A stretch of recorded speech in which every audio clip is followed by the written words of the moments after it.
Revision of contact? Something me.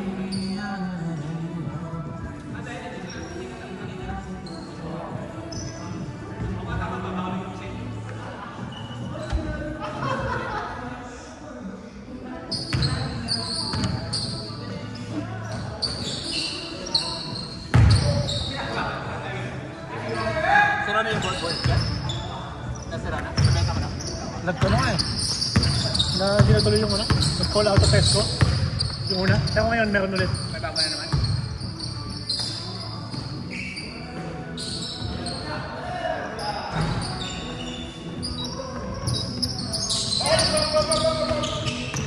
Oh yeah!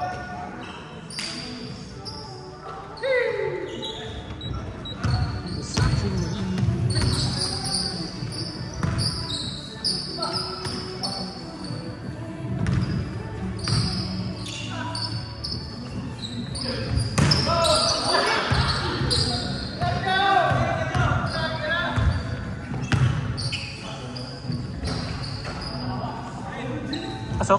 Yeah.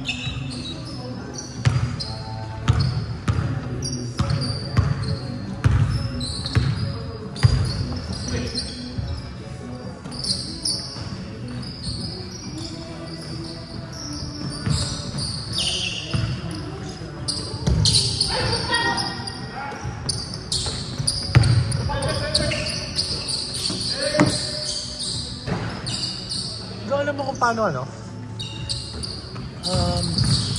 Lakasan yung tubig. Yung pressure. You gotta check your what? Yung pressure regulator. Chinek ko na eh. From the outside, malakas. Possible ba na dalawa? Merong going inside? So from the main line? From the main line, meron ba may regulator? Yeah. Pinipihid. Yeah. Diba? So chinek ko, meron akong water ano eh. Hose. Water pressure regulator, checker, di ba? Yeah. So, chinek ko dun sa hose. May nilagyan ng hose. Doon chinek ko, di ba? 80. Yeah, 80 plus na. Yeah. Malakas na yan. Ang 95 pa nga eh. Kaya ko sa loob, ang hina. Do you have a spigot in the back? Ah, what? Do you have a hose spigot in the back? Ano ba yung ticket? Yung spigot, the hose, what? Garden hose. Meron. Check mo din doon.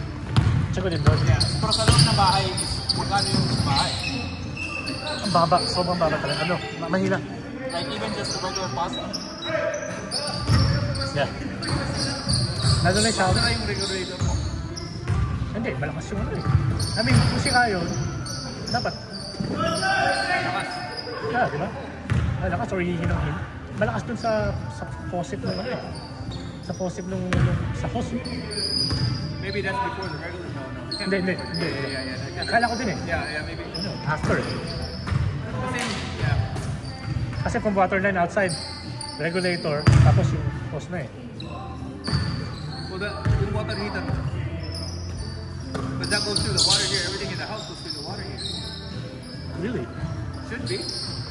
Or naka-tankless na? Tankless yun eh. Oh, okay. Yeah, tankless. At ko kaya sa water, ano? Water company. Sino ba nag-check doon? Ano mo? Water ano mo?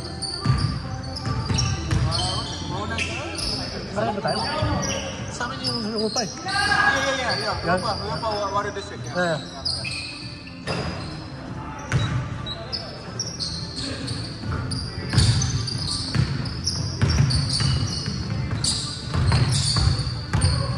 You just reminded me, I need to check my... Alam ko na hindi na check. Yung last time sila. Kasi nasira yung water regulator. Yeah. Pero tataas yung pressure. Yeah, that's how you break the pipe. Yeah. Kasi masyado malakas yung coming from the water line eh, outside eh. All the faucets are low.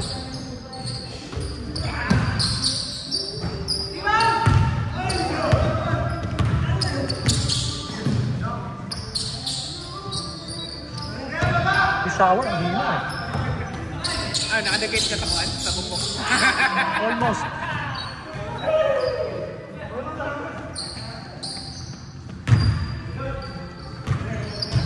Kaya subukan ko din ano. Bibili ako ng bagong checker. Baka sira yung gamit ko eh.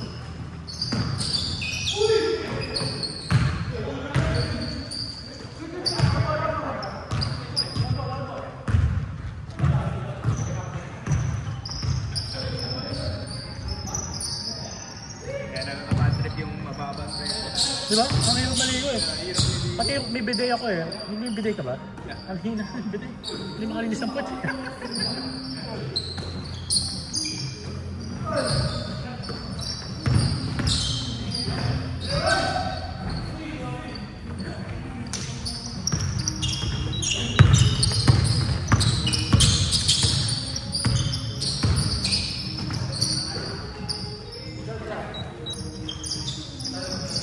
Bili lang ako sa Home Depot bukas. $10 lang yun eh.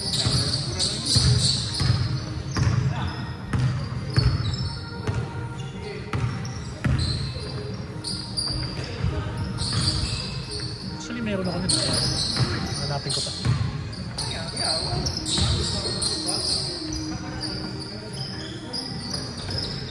Naisip ko baka may going to the house. Meron pang regulator eh. Usually sa garahe yun, di ba? Yeah, nasa garahe sa akin eh, yung ano, yung water pressure. Yung regulator.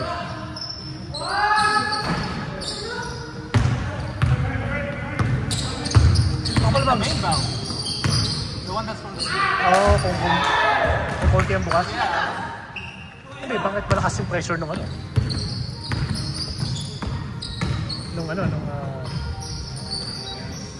Nung sa faucet. Sa ano, sa house. Saan mo sinek sa bahay? Sa house. Sa house lang? Sa house lang. Malakas. No, but did you check the house? No. Hindi ko chinek sa bahay. Hindi kasi wala dun eh. Wala naman sa bahay. Hindi mo naman maticheck. Hindi mo naman nalagay yung water engage sa loob eh. Di ba pinipihit yun? Doon lang sa labas sinacheck yun eh.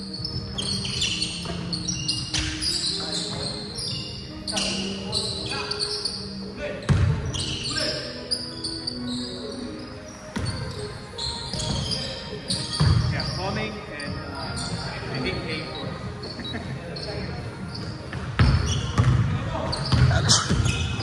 Yung electrician babae na. Ha? Yung electrician babae na. Masusunog yung bahay natin. Oh yeah, tayo na.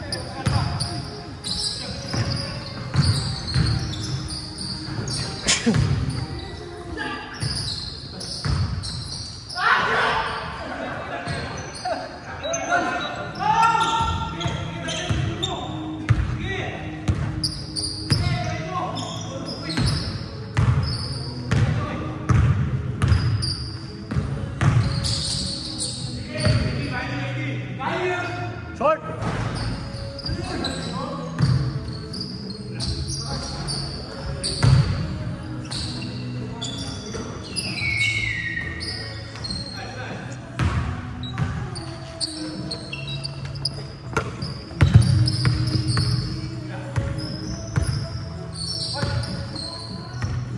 Take it anymore.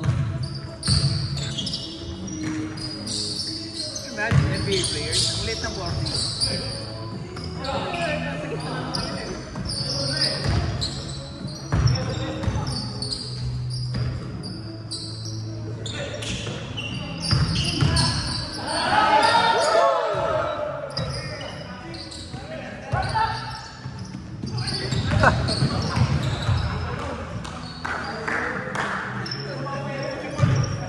Five years ago, kuha yun.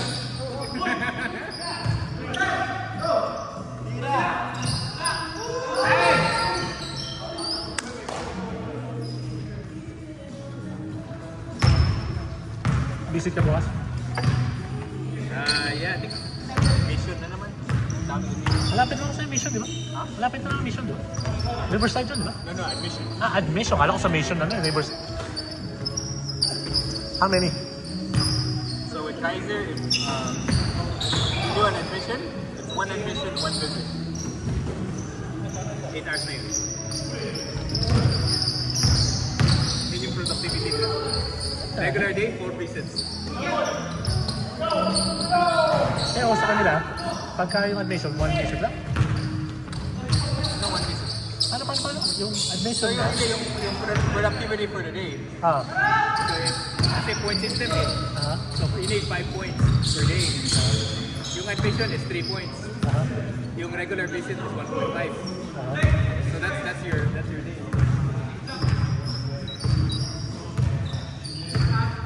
Wait. So, kailangan mo lang ng isang admission, Isang admission, isang regular isang visit. regular visit, that's it. Yung 8 hours. Ulit. Saka 2 visits lang a day. Grabe yung paper mo. Ah. Still takes me about an hour and a half. Kasi lahat eh. Ginawa mo lahat. May evaluation yun, di ba? Eval, consents, Lahat, ano? care plan. Kasi gawa admission eh. Hindi nakakainis. Hindi mo kinaka-copy-paste mo lang yun? Template lahat eh. Template lang yun eh. Yung kailangan mo lang, sakto yung pangalan, sakto yung his or her.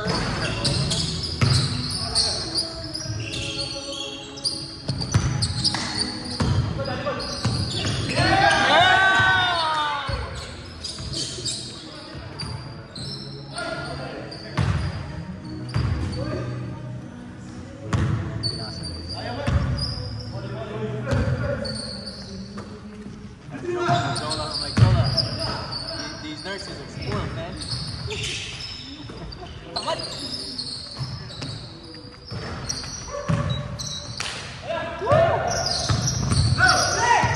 Dad! Kaya may days na wala kang admission. May days na puro follow-up lang. Barely. Pero keep ako eh, so admission. Binibigyan na lang admission. Pero like, you know, kung regular day, apat. Pwede kang ano, 4 days. 2 admissions. May time na 2 admissions per day ka wala. One lang talaga. And then 1 follow-up.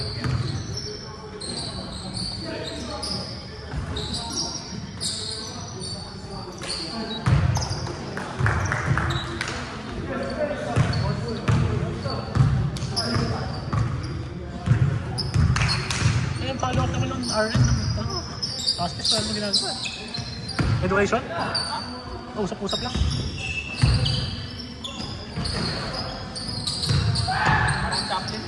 Parang social work. Oo, di ba? Yung palang visit time, kasama pati yung documentation time. So, sabi mo lang, visit mo 30 minutes, 30 minutes. Documentation, di ba? Ako, mga 40 minutes lang. Lahat. Kaya ano nire-report mo? Ha? Ano nire-report mo? 1 hour? Ano? Kasi sa Kaiser, pagdating mo siya pasyente, clock in lang. Paglabas mo, stop mo rin. Gano'n. Yeah. May ano sila? EVV? Yeah. EVV. Yeah. Pero yung EVV nila, met, kuhaan. Like, well, all of them do. Latitude. Eh, paano pag sa ano mo? So, that means, kailangan doon mo gawin yung documentation. Notes, taking notes ka. So ako, 15 minutos sa pasyente. Okay, kasi anything? No, yun. Okay, labas ako. Sa kotse ko lang. Tapos saka mo lang yan. Yung in ka pa nun. Yeah.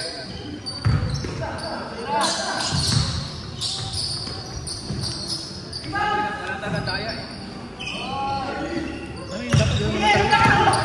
Dapat gano'n talaga. Yeah. They're giving you fucking 8 hours. Wala ka talaga excuse.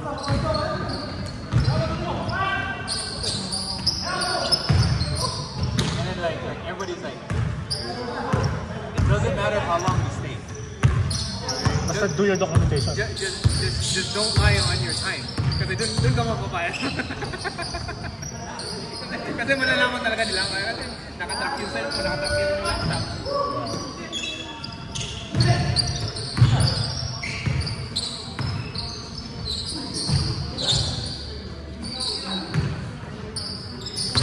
Collapse.